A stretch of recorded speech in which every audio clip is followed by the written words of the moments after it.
नमस्कार, मी अश्विनी। आज तुम्हाला माझ्या आईच्या हातची आंबट-गोड वरणाची रेसिपी दाखवते आहे।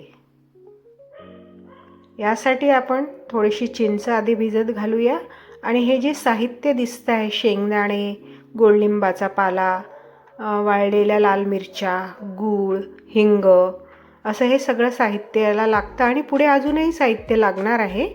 प्रथमतः आपण तेल टाकून घेतलं आहे कढईमध्ये। आई, आंबट गोड वरण तुम्ही केव्हा खायचे? लहानपणी खायचे का की बुडाव्याची खास रेसिपी आहे?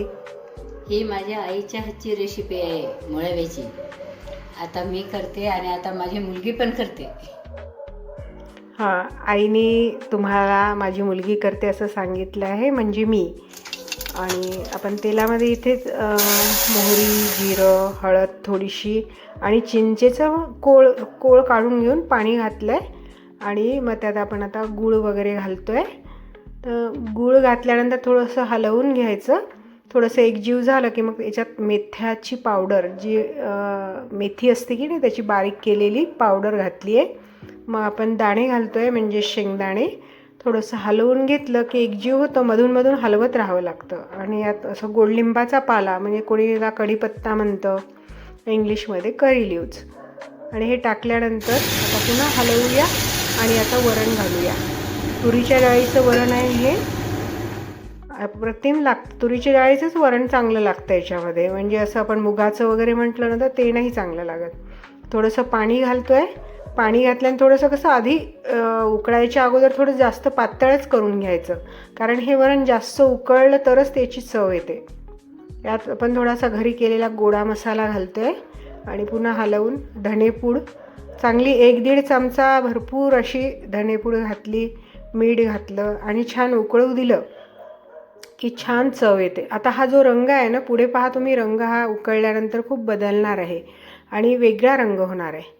आता आई थोडंसं त्याच्यावर तडका किंवा आपण फोडणी म्हणूया, फोडणी करते।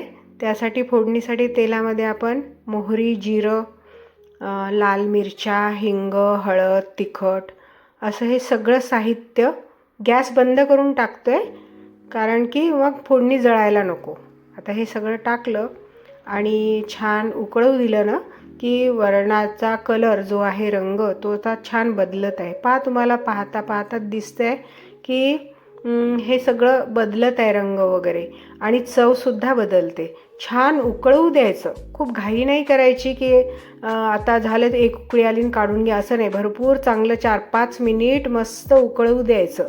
ते मग आटून थोडंसं कमी होतं आणि मग खाण्यासारखं छान होतं। मग आता याच्यात आपण थोडीशी कोथिंबीर घातली आणि खोबऱ्याचा किस घातला, कारण खोबऱ्याचा किस वगैरे त्याची पण चव बदलते बरं का। आणि खोबऱ्याचा किस हा लागतोच, मध्ये जरी आपण फोडणीमध्ये घालायचा नाही, पण एकंदर वरण घातल्यावर पुन्हा घालायचा।